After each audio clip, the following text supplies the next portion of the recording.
change is uncomfortable. If you could be making the money you want to be making, if you could be dating the women you want to be dating, if you could be living the life you want to be living, you would already be doing all of these things.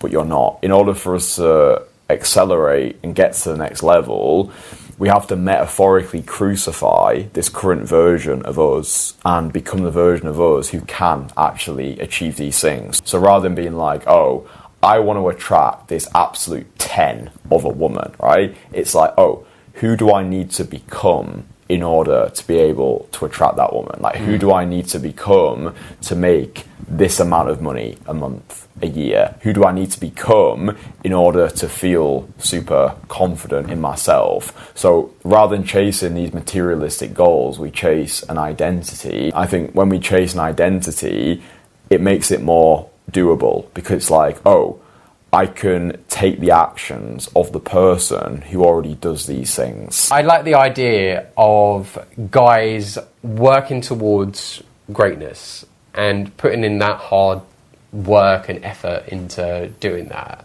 So I've kind of got this idea of at least breaking that down into 3 areas that I can kind of pick your brain on. Those 3 areas are mindset, because I feel like if you've got that inner game or that shadow work sorted, whatever people want to call it, if you've got that down, then that definitely is like most of the battle already essentially achieved.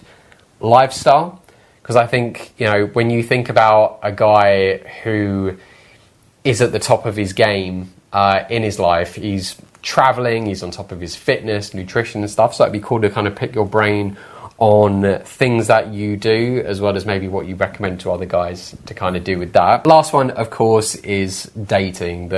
How can you be an absolute legend in the field of dating as well? So I'll kind of give you the choice. We can do them in any kind of order, or we can do them in literally that order that I've just said. So mindset, lifestyle, and then dating. We'll start with mindset.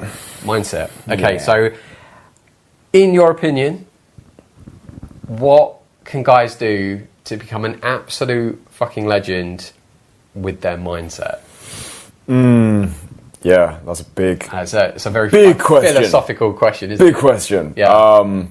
Yeah, I think for me the biggest shift came when I understood that perception was reality.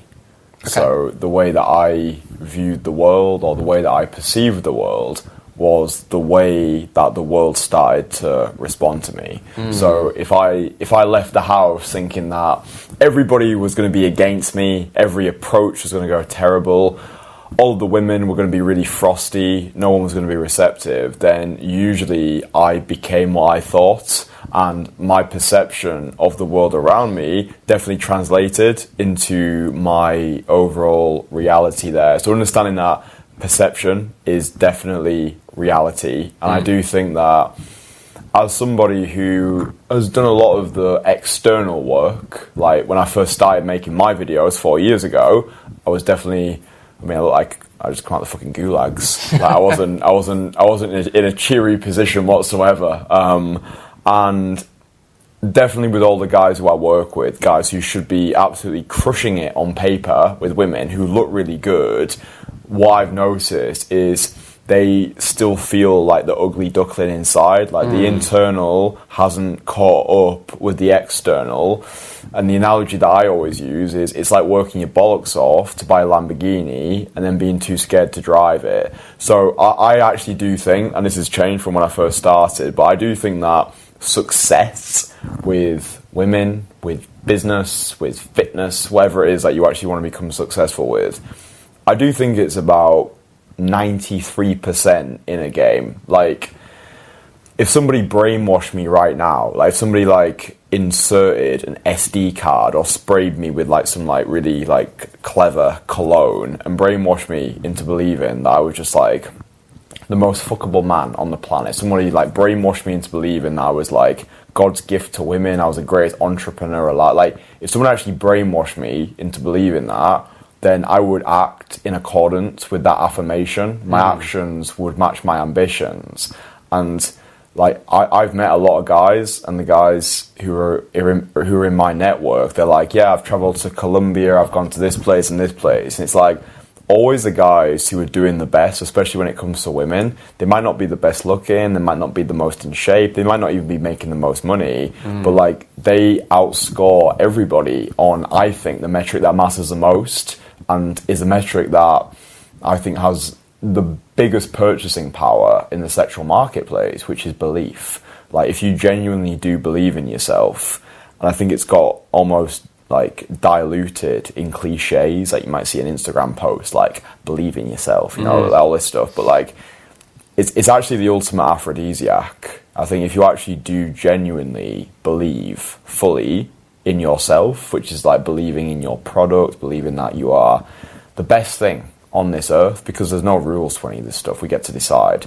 I do think that is going to be a massive game changer for a lot of people. Getting to that place is definitely a different story. So I don't know if you want to like go into how to actually develop that core belief in yourself. Oh, absolutely. You know, and in fact, on some of the things that you said there, definitely, I mean, self-affirmation is an element of what people need to be doing. They need to actually say to themselves, like, oh, I am actually good at something. People are too quick to knock themselves, and if they haven't yet had some kind of good experience for whatever reason, then I think it's very difficult for them to actually try and give themselves those affirmations and actually tell themselves they are capable of getting good results in something, or actually they are a good human being, or they are good at doing something. Have you ever, with your clients, ever dealt with someone who's, you know, their negativity was just very overwhelming for them, and that was like literally the one thing that was just preventing them from getting good results until you finally knocked it out of them, and it was like, oh, they've stepped out of their own way here, and now they're actually getting good results because they believe in themselves for doing it?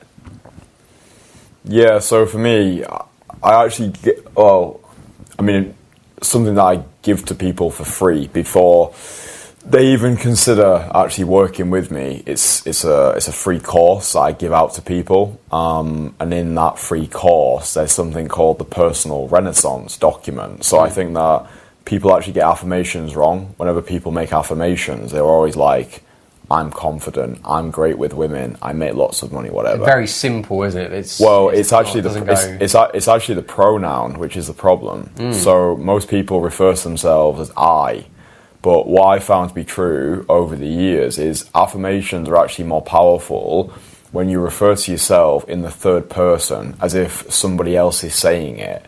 Because if somebody else is saying something about you, that actually allows the affirmation to carry greater emotional weight. So rather than saying to myself, I am the most fuckable man on the planet, I can attract any woman I want into my life, it's actually more powerful if I replace I with Kristian. So instead of being like I replace I with Kristian. So Kristian is the most fuckable man on the planet. Oh, Kristian can attract any woman who he wants into his life. Oh, Kristian is making £100,000 per month with his multi-international coaching business. Why is that funny?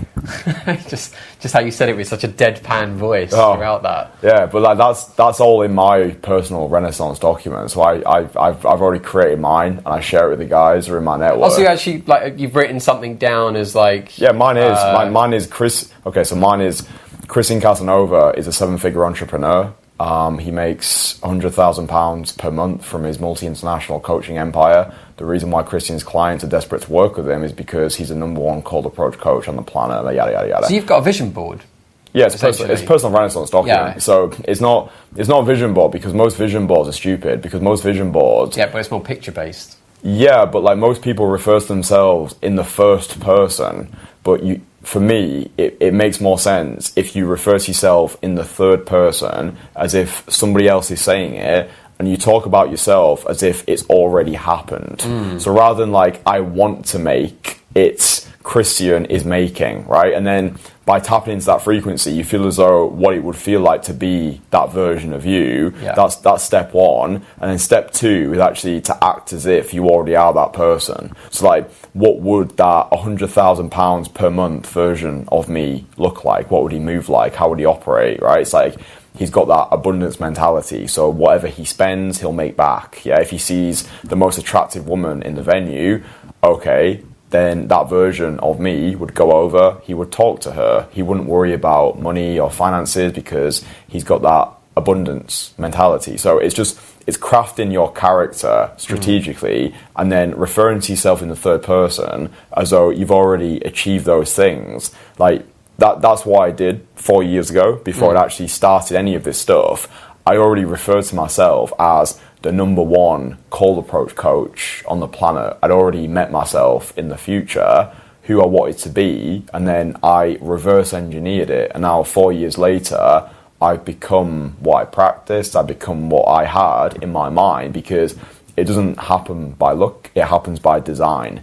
So I always used to be one of those people who was like, oh, that's really abstract. That's really woo-woo. Like, it's just kind of, I'm a practical person and I like practical solutions. But then once I actually understood that everything that's ever been created in this world it's all started off with a thought. It's like, oh, a skyscraper, a yacht, like a fucking coffee table. It's all started because somebody imagined that it could be possible to create it.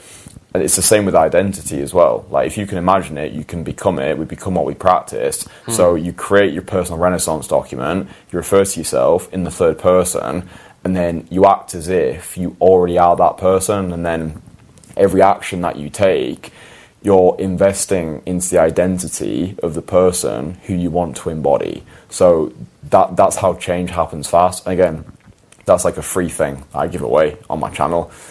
It's my most fuckable man course. If you go into any one of my YouTube videos, the descriptions are all the same. You can access it for free, and I'll walk you through the step-by-step process of actually concocting your own document. And most of the people who actually join the network, that's the reason why they actually joined. They were like, I did the personal Renaissance document, I really enjoyed that, and then I wanted to connect with you on a deeper level. So yeah, that's cool. So if you've not done that, then I would say you should do it. Well, what I like actually with what you've said there is when you're speaking, you're almost speaking about yourself then in past tense with the affirmation. So it's as if the change has already happened and you are now that better man. You are that person that you want to be. And in a way, it's kind of then you're actually allowing yourself to just sort of, I don't know if like stepping into your footsteps is probably the right term for it, or at least that's how I'm like envisioning it, that, you know, if that's the person that you want to be, why not just say, I'm already that person, I'm already doing it. And then when you go and take action, it's a matter of you essentially already embodying this new person that you want to be. Does that make sense? Have I kind of made that?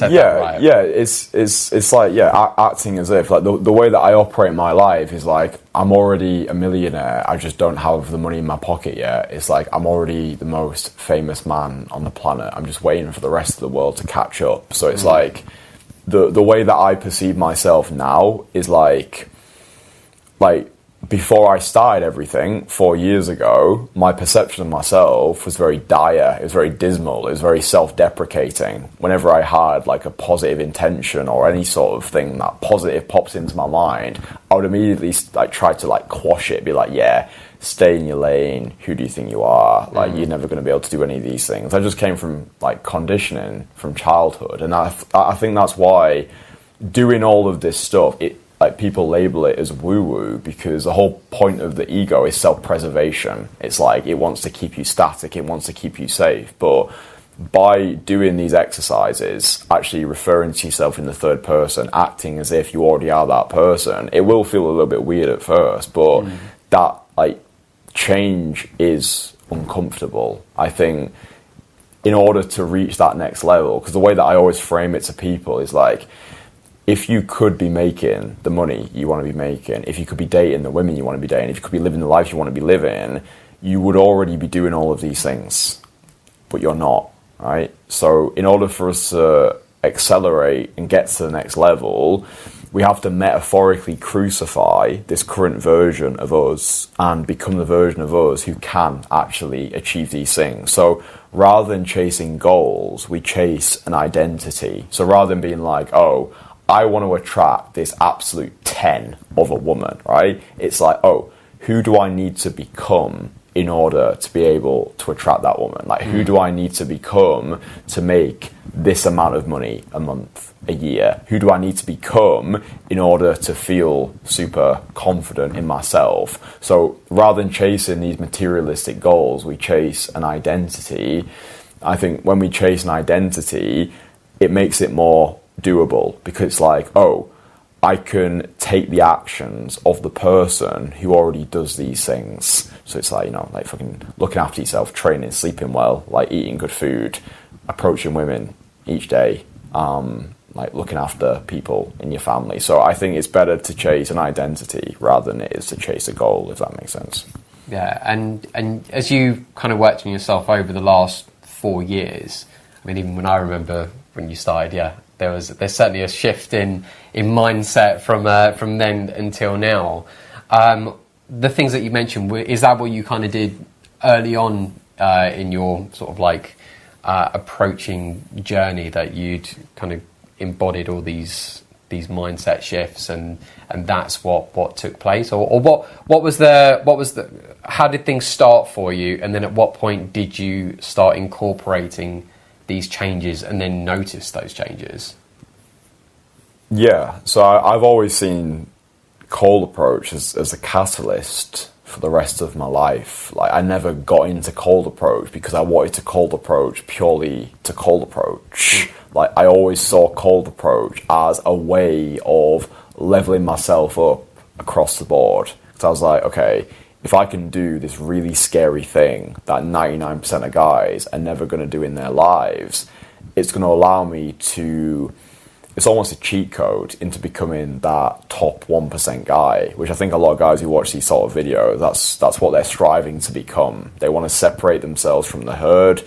They're probably in a place in their life where they feel disgusted with the person that they become. They want to reject ordinary. They're like, fuck mediocrity, I want to become something more. So that's what cold approach was for me. I think a lot of the guys who watch my stuff, I think unfortunately they get confused by the content that I create. They have this image in their mind where they think that I'm parading around the pavements for 8 hours a day just like chasing women, or they think that I think cold approach is this like holy grail of meeting women. Like, I think once you've mastered it, it's an incredibly efficient way, but it's more about the person that you become through this process, and then how you utilize the skill set and apply it to the rest of your life. Like, I don't teach cold approach because I want my guys to stay on the streets. Like, the streets are the dojo. The streets are like the training ground. You will learn everything you ever need to about seduction, about sales, which are basically the same thing.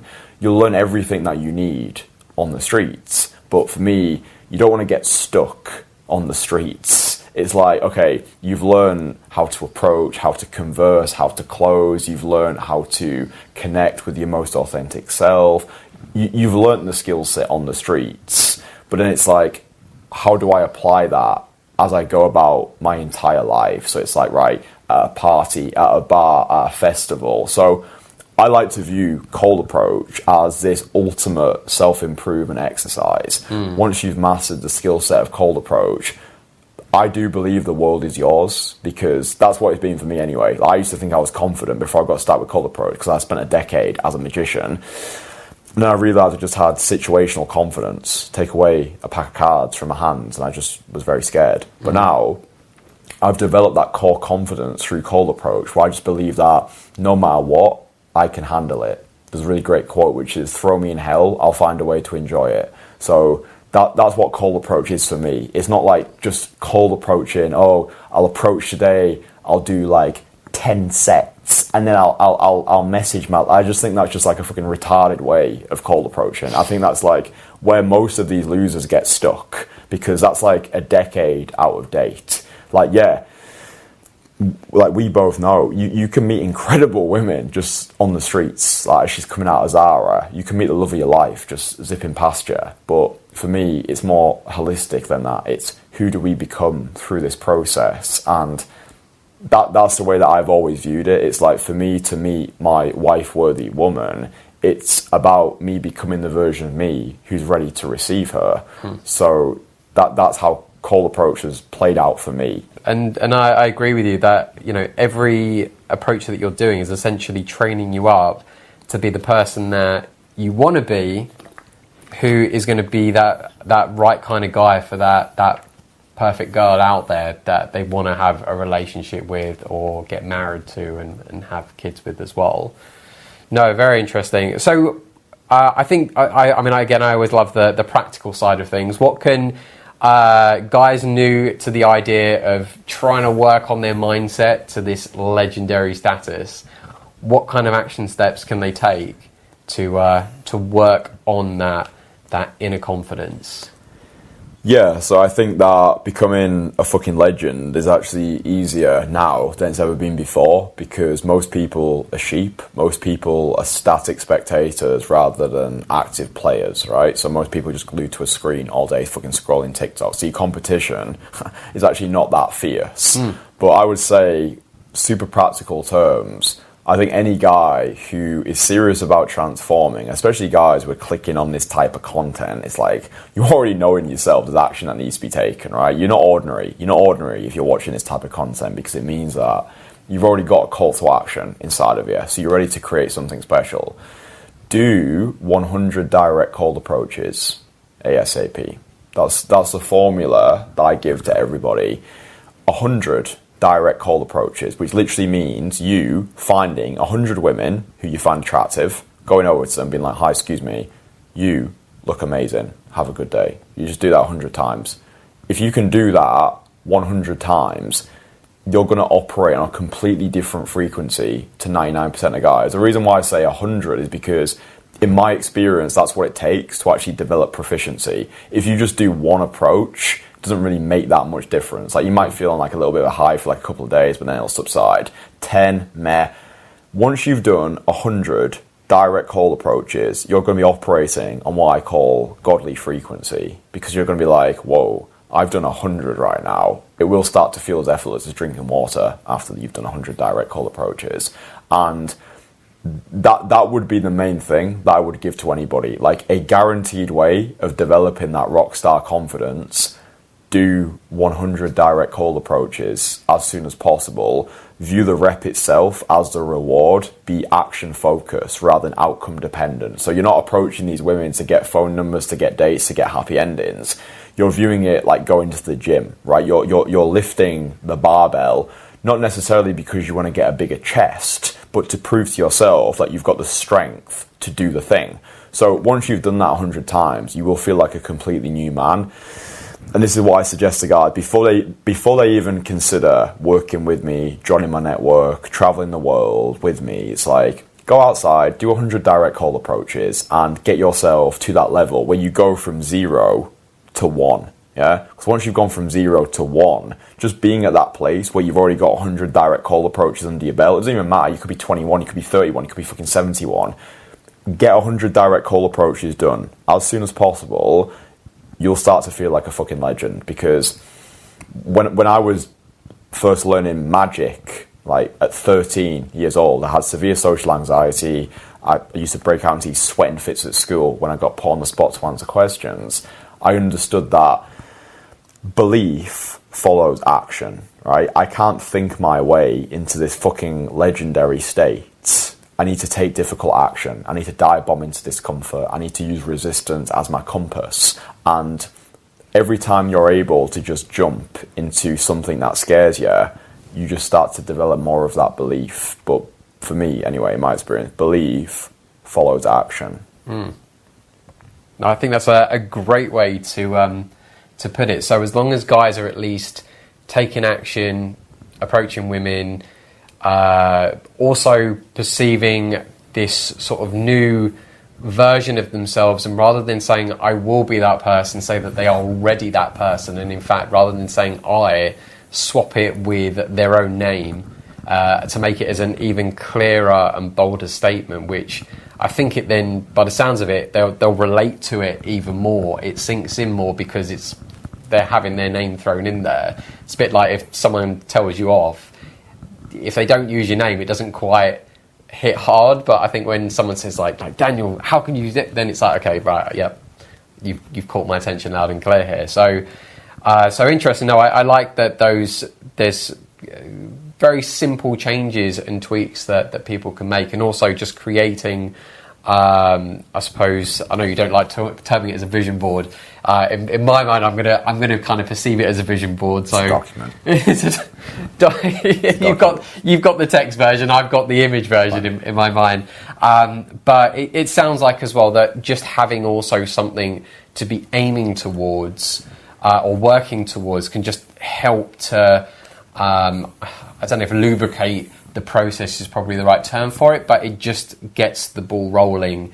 And I think even just respecting the fact that you're not going to just be an overnight success with your mindset. You're not just going to suddenly wake up the next day and be like, you know what, I am an absolute fucking legend. You have to work at it, and you have to give yourself, would you say you have to kind of give yourself like a window of time, or it's just I'm aiming forward, and it is happening. Not it will happen, it is happening. Yeah, so for me, the unfortunate reality is you need to share the document with people. Like, if you just keep it to yourself, the high likelihood is nothing will actually change. Were you talking about accountability? Yeah. Yeah, so the affirmations need to be met with accountability. The problem with most people today is they don't want to share their dreams with the world because they're worried what other people are going to think of them. But this is castrating you of your confidence. Like, this is the reason why I get the guys who are in my network to share their Renaissance document with the rest of the people in the group, because it feels uncomfortable. Nobody wants to share their innermost desires with other people, but it's only by sharing them that you actually give yourself permission to achieve them. Because once you've shared them, it holds you accountable, yeah, but it's like you actually just start to develop this zero fucks given attitude. It's like, this is me, this is who I want, this is what I want. It's like you're just like putting your stake in the ground. It's like, yeah, this is what I want, and you've got full transparency of desire. Then I think that the biggest problem that guys make whenever they're trying to go on this journey of personal renaissance is they keep everything to themselves. Yeah, they don't have people, like they've not found their tribe. They don't have their brothers around them who they can actually like lean on to hold them accountable. So once that secret is out there, it actually, for me anyway, and for the guys who I work with, it actually makes it seem more likely, because now it's like, oh, the rest of the world knows. It's not this like closet secret anymore. So yeah, in terms of setting a timeline, I don't think it's that important. I think what's more important is actually you have the emotional bravery to share it with people who actually understand it. I think that's the most important point.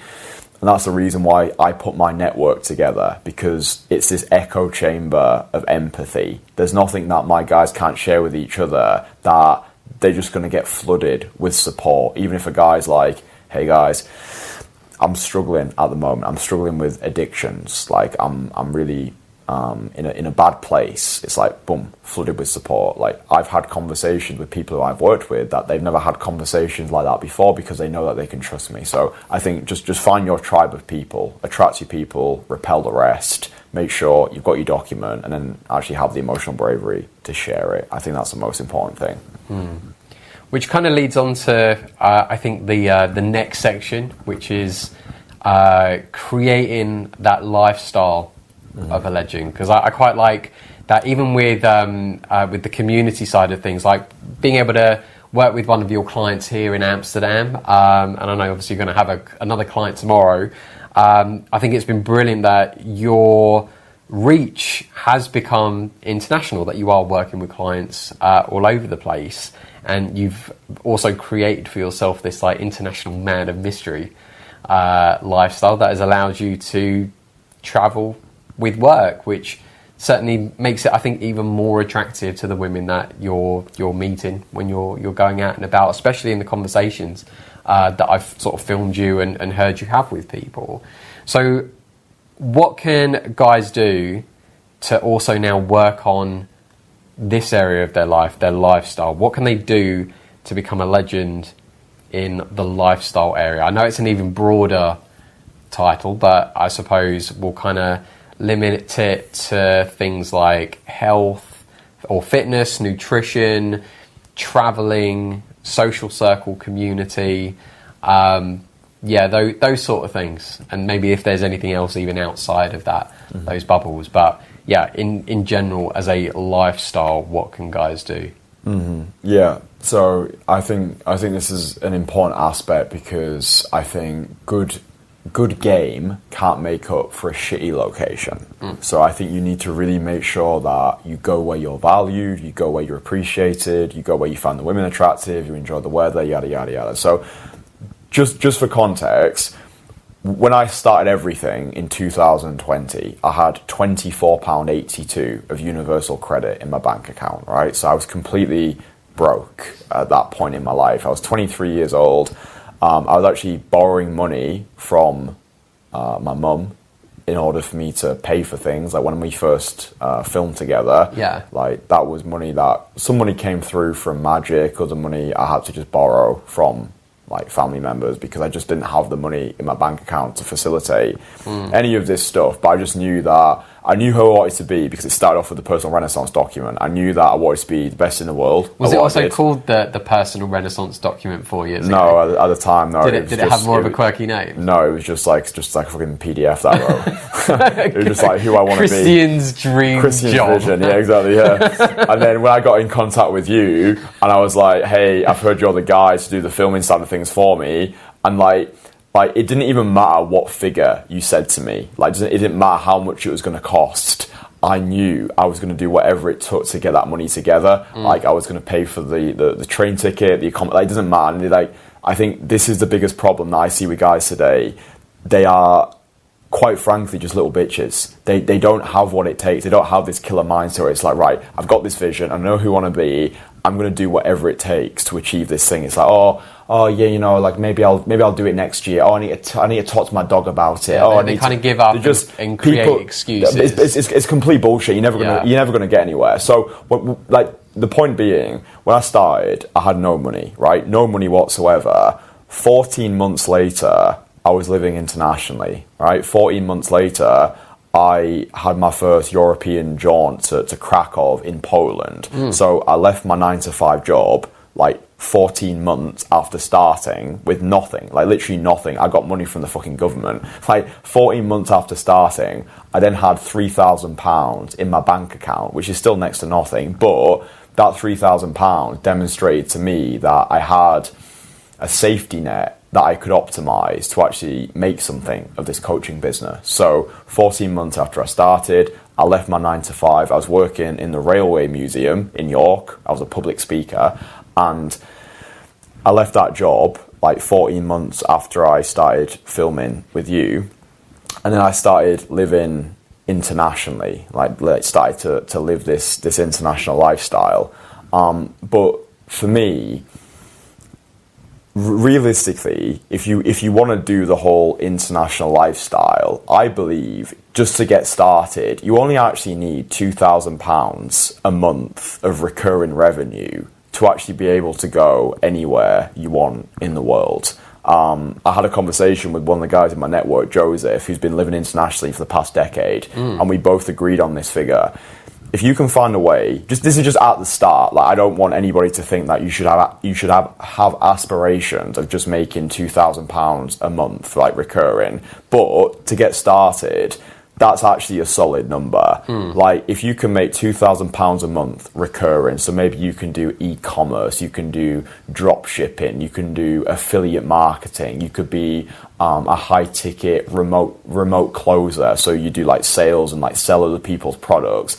£2,000 per month recurring, you can pretty much live anywhere you want in the world. Like, are you going to be able to live in a penthouse in Dubai? No, but you could still get an Airbnb in Dubai if you really wanted to go to Dubai. But like, you can go to Southeast Asia and live like an absolute king. You actually don't need as much money as you think. Once you've started to accrue that money by doing whatever you're doing, for me, it was building a personal brand on YouTube. So creating videos, giving value for free. And then once people know, like, and trust me, putting an offer in front of them. So, but I actually wouldn't recommend that to most people, because building a brand on social media is going to take a crazy amount of time and energy and commitment. Like we both know, like doing YouTube, it's a lot of work. And unless you actually feel as though it speaks to your soul on an energetic level, I actually think you're better off doing something else. So like fucking sales, e-commerce, drop shipping. Just find a vehicle that suits your personality. You don't need to be a multi-millionaire to have a multi-millionaire-esque lifestyle. And I think what it was for me,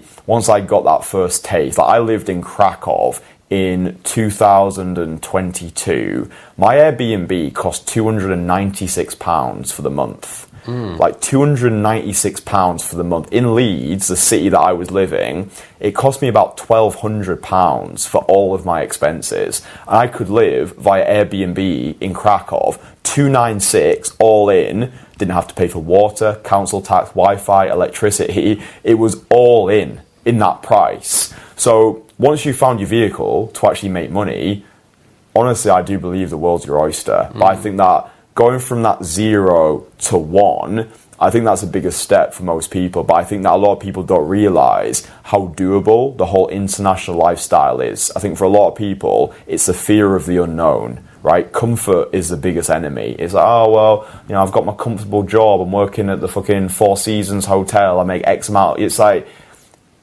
you could be doing a lot more than you're currently doing. It's just about taking that leap of faith. Absolutely, the picture with the lifestyle element of becoming a legend. And I suppose the other half of it is really like, what did you do for like your health, fitness and nutrition? Because I mean, I must admit, I love your eating habit. I think even after all these years, I still find it kind of funny. But I mean, share with guys, what do you do to take care of yourself? Because I know you get comments on your videos. I've seen your comments on your videos of how hilarious it is, where guys are saying like, oh, he's such a good looking dude. He always managed to just impress women with his physique and stuff. But people don't really consider how hard you've worked for it. And I know, at least in the 4 years that I've known you, the level of fitness you've done with going to the gym and doing like your barbell and dumbbell weights and things, and then the random eating times that you've got, especially when you were going through your porridge phase as well. But yeah, I mean, share with guys, what kind of things have you done to work on your physique that potentially guys at home can mimic and have a go at themselves?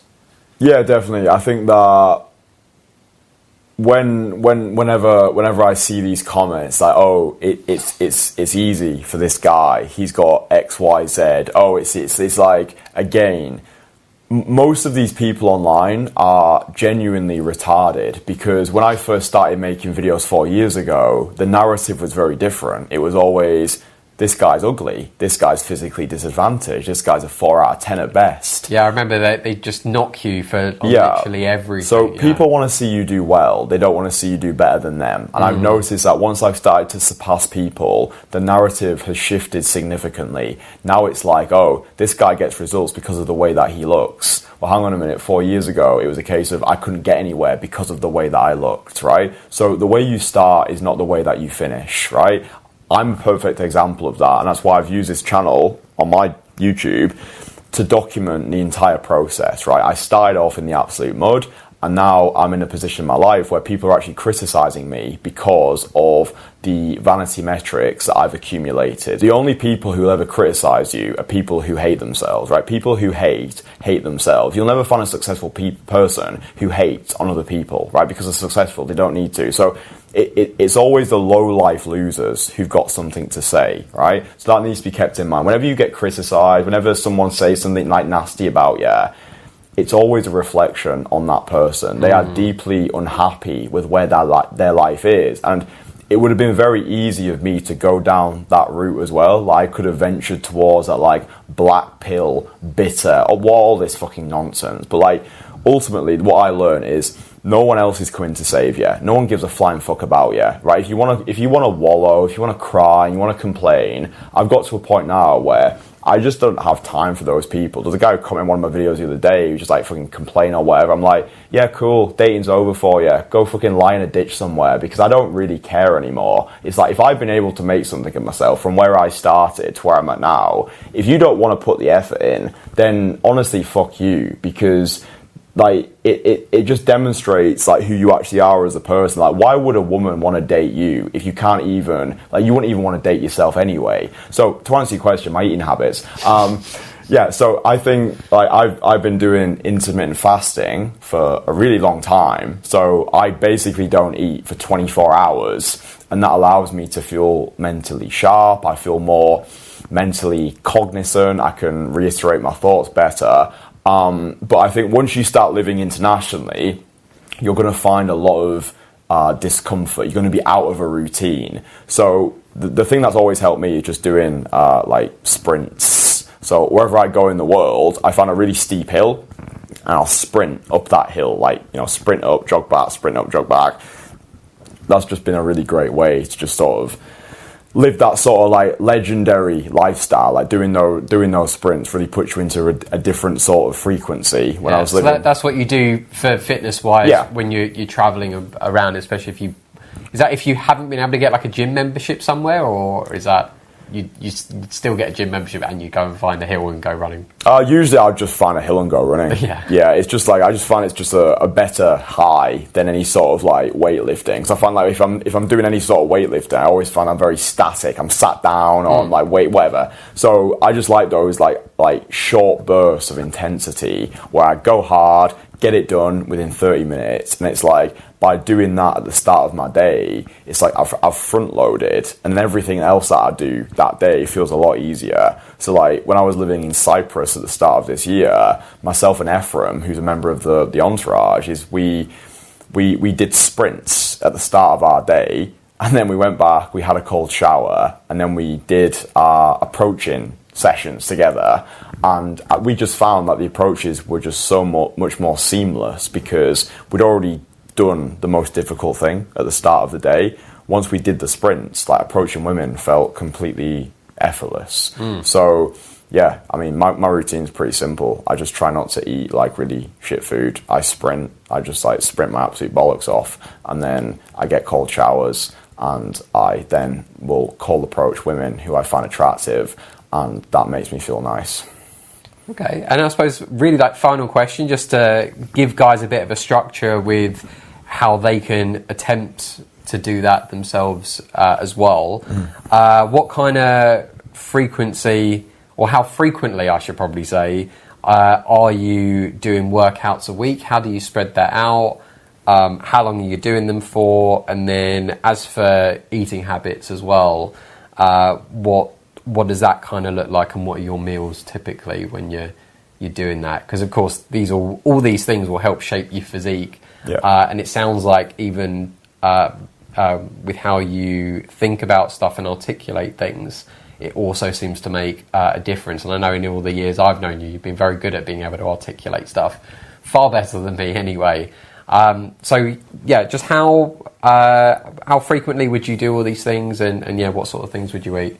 Yeah, so you literally sprint 3 times a week. That's all you need to do. Like 30 minutes. That's it. You only need 30 minutes. And before anyone's like, oh, I work a 9 to 5 job. Oh, I live in the UK. No one gives a flying fuck. Like, I was doing these sprints when I was working. Like, before I started work at the Railway Museum, I would set an alarm for 5 a.m. And this was like during December in the UK, in Leeds. I would walk out my apartment. I would do sprints.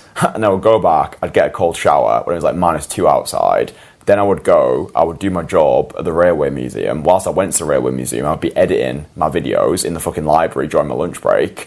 And then I would come back and do whatever. But like, so just the point that I'm making is, there's always going to be an excuse that you can make, right? But it just comes down to how much you actually want it. Like, if you actually want to live like a fucking legend, if you actually want to live a life that most men don't live, you have to be prepared to do what most men aren't prepared to do. So there really is no reason why you can't do these things. It literally takes 30 minutes a day, but not even a day, like 3 times a week. So like 30 minutes, 3 times a week, you can do your hill sprints or just fucking sprints, just sprint.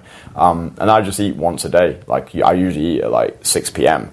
I don't really have any structure anymore, really, in terms of like counting calories, counting macros, like tracking my protein. Like, I went through that phase, and I kind of feel like it's a bit autistic now. I'm like, I'm not trying to compete to be Mr. Olympia. I'm not trying to compete with fucking Chris Bumstead. Like, I'm not trying to be Alex Hormozy. Like, I'm not trying to be one of the fitness guys. Like, that's not my realm. Do you know what I mean? It's like, I'm not trying to out-compete the fitness guys, because they're just far too many guys in the world who've got better bodies than me. So like, I'm not trying to compete with the fitness people. I'm just doing it because I enjoy doing it. So it's like, I think that's the best way to do all of these things. It's like, just do it because you enjoy it. It's like, be excited about who you are, even more excited about who you're becoming. Like, there's always going to be somebody who's got a fucking better body than you, who's making more money than you, who's got a fucking better colour Bugatti than you. So final area then, which in a way we've kind of sort of touched on it a lot, and you've actually given some good examples, but how can guys now work on the dating element? How can they be a legend in dating? And for some guys that might be having like multiple dates and seeing lots of women, whereas others it could be the idea that they get so confident with talking to women that they desensitize themselves with approaching. And like with what you mentioned before, that, you know, that they are building themselves up to be the person that they want to be. So when they meet that ideal woman, they are ready for them, and they'll be kind of embraced by them as well. So what kind of action steps can guys do to work on their dating and, I suppose, be a legend in that as well? Yeah, I think first of all, for me, it all depends on what you actually want. Yeah, so one of my good friends, Joseph, said to me once that you actually only need one woman to think that you're a fucking legend. That's all you actually need. Like, all of this, like, oh, be a high value man, have like multiple women on the go, have this rotation of 50,000 fucking women in your fucking harem, like, yeah, cool, that might sell on social media. If you're a bald guy, you've got fucking sunglasses on, you've got like a fucking high net worth, then people will probably gobble that shit up, like, what colour's your fucking Bugatti? But I think for most guys, like, genuinely what they actually want, like we spoke about, is they just want to be wanted. That's all they fucking want. Like, if you could just find one amazingly awesome woman the next time you left her house, she just thought that you were the dog's bollocks, she loved you, she worshipped you, she absolutely adored you, you've just cracked dating. Congratulations. And you can actually just do that in like 1 week, which is a mad thing. Like, I've worked with guys, and before they came to me, they were in a dire state when it came to women, because they'd been brainwashed by the brain dead into wanting to want which other people had told them that they should want to want. Oh, I need all of these women, I need to be doing blah, blah, blah. It's like, just cut the bullshit. Like, what do you actually want? And for the majority of guys, like you've explained to me, they just want to have a best friend who they can have sex with. That's what most guys want. If you could wake up tomorrow and just imagine that you had this woman, this beautiful woman who just wanted you. She liked you for who you were rather than what you had. I think that's what actually most guys want. I think this is why, for me, cold approach is the most effective way, because we're not cold approaching to get through a fucking gazillion amount of women, right? We're cold approaching to become that version of us who's ready to receive that woman who I believe we've been put on this earth for. So I think dating actually becomes very simple when you view it through this lens. Rather than going out there trying to be everything to everybody, you're just trying to be a somebody for the right somebody. And for me, that just makes dating so much easier. And it makes it so much more manageable in the minds of guys. So, like I said before, do 100 direct call approaches, get skin in the game, learn how to get rejected, learn how to develop emotional resilience, understand that you're not going to be every woman's type, but just because you don't get some doesn't mean that you won't get any. And the more you level up your life across the board, your fitness, your fashion, your finances, actually get to a point of self-adoration rather than self-deprecation, that woman is going to enter your life at some point. But I think it's by doing these cold approaches, by taking the difficult action, that is a moment when you see that woman from across the room, at the bar, at the festival, because you've taken all of these actions. Those approaches that you've done have compounded over time, and now you've become the version of you who's actually ready to approach that woman. So I just view all approaches that anybody does as preparation for their potential partner. So, like, I think becoming a fucking legend in dating is actually very simple. You do your 100 direct cold approaches. You're not cold approaching just a cold approach. You're not becoming a fucking pick-up artist. It's not this bollocks. Oh, parade around the pavement 8 hours a day, London day game ball, you look French. When I think about fucking France, I think about you with a baguette under your arm. Like, no one gives a flying fuck about any of this shit. Like, you sound like C-3PO. Like, it's not doing any of these shit. It's just understanding why you're actually going out there, right? You're investing into the identity of the person who you're ready to embody. Dating becomes so much more simple when you understand that you only need one woman. You only need one woman to think that you are a fucking legend. I think that's what most guys actually want. Like, when I've sat down with the guys who I've worked with, and we cut away the bullshit, we just remove the filtered facade, the airbrushed images. Like, what do you actually want? Honestly, Kristian, I just want to be wanted. I just want to find a best friend who I can do life with. That would be great for me, right? That makes it fucking simple, because now we just need one, right? It's like if you're running a business and you're like, oh, I want to make $1 million a month. All right, well, you're currently making 0 a month, so that's going to take a little bit of time. But it's like, you know, why do you need so much? Like, why do you need so much in there? Instead, it's like, well, you know, I'd be really happy right now with 1,000. Great, we can get there. So it's like, I think just identifying what you actually want, not what other people want, but like what you actually want, and then reverse engineering from there. But I think just recognizing that you actually only need one woman. I think that's why most guys get into this. It's like, oh yeah, cool, I want to sleep around. Well, that gets old pretty fucking quickly. It's just like all these like fucking, you know, empty experiences. I think most guys just want one. I think you only actually need one great woman to support you, who complements your lifestyle. And I think once you find the right woman, I heard somebody say, most men are frustrated because they currently lack love from the feminine. And I think that's the biggest tragedy in our world today. You've got social media, we've got dating apps, we've got, you know, fucking Instagram DMs. But I think people are more disconnected than they've ever been before, especially women. Like, they've got all these options, like they've got selection paralysis, you give them the menu, it's like, I don't know what to pick here. I think we're just crying out for connection. And for me, cold approach, like organic attraction, face-to-face, no bullshit, no dating apps, no fucking hanging around grotty nightclubs until 3 a.m, DMing women, just whatever. Just going over to women, declaring your desire in a non-needy way. Right, you only need one. And like, your future wife, she could be the next woman who you approach, like, in person. I've always found that quite a nice thing about like daytime cold approach. It's like, fucking hell, like, I could just meet the mother of my children the next time I leave the house.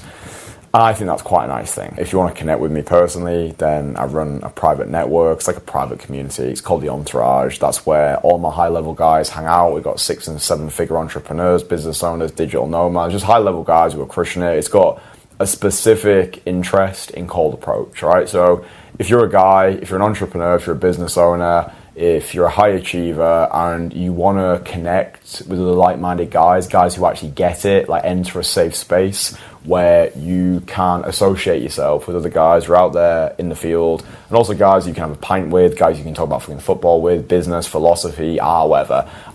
That's why I built this community, because I think the most important areas of life are relationships and community, and that's what I want to give to people. You've got great community, you've got great relationships, you're probably going to be in a good fucking place.